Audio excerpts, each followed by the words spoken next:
everybody.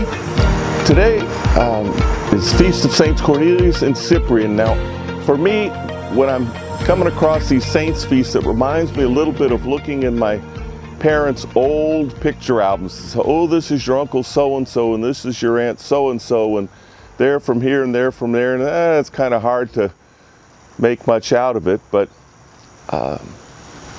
everything in our history carries on. Who was the one said Faulkner, I believe, had the line, the past isn't dead, it isn't even past. It'll always come home. Cornelius and Cyprian. Cyprian was a pope, Cornelius was a bishop. Both of them ultimately lose their heads, partly because of intrigue within the church and partly because of a little friction with the civil authorities.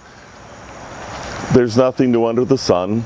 I don't think we chop heads too much these days, but we still have little factions within our various churches, either between churches or within them, and little tiffs with the civil authorities, so things keep on. But let's talk about the readings today.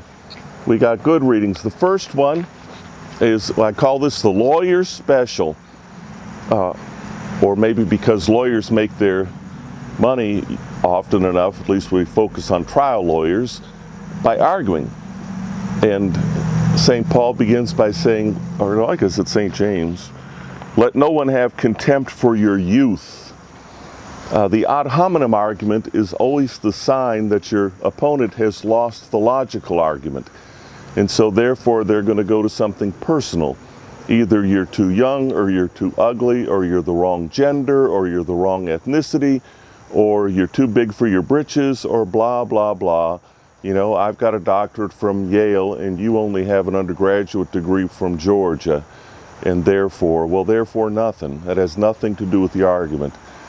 So for those of you who are young, or those of you who are old, or those of you who are whatever, stick to the facts. Joe Friday, of course you have to be old like me to remember who Joe Friday was. Just the facts, ma'am. Although I guess that was his sidekick.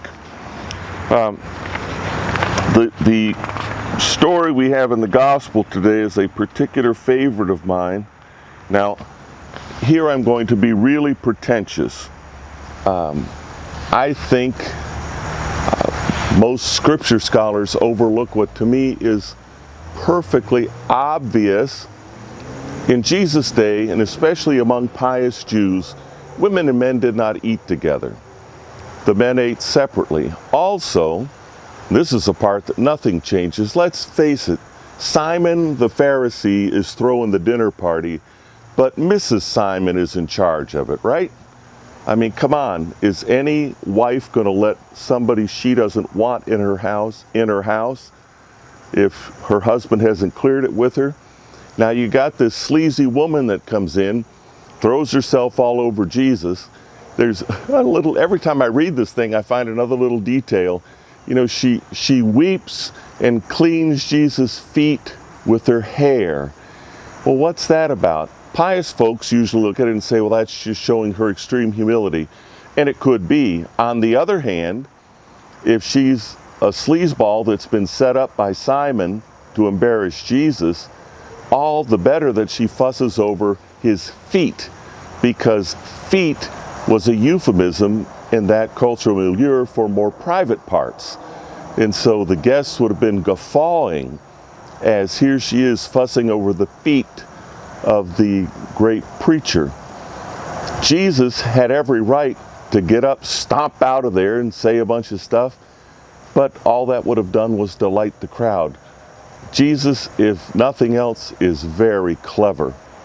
Instead, he very quietly and gently completely turns the tables on Simon. And he uses the sleazy woman to make the point. Simon, you didn't give me water to wash my feet. She hasn't stopped washing my feet since she came in. Simon, who do you think is more grateful? The one to whom a little is forbidden, or rather forgiven, or one to whom a great deal has been forgiven? Obviously, Simon had a great deal for which to be forgiven, if it's the sort of setup that I think it is. And there is Jesus offering it to him, letting him off the hook.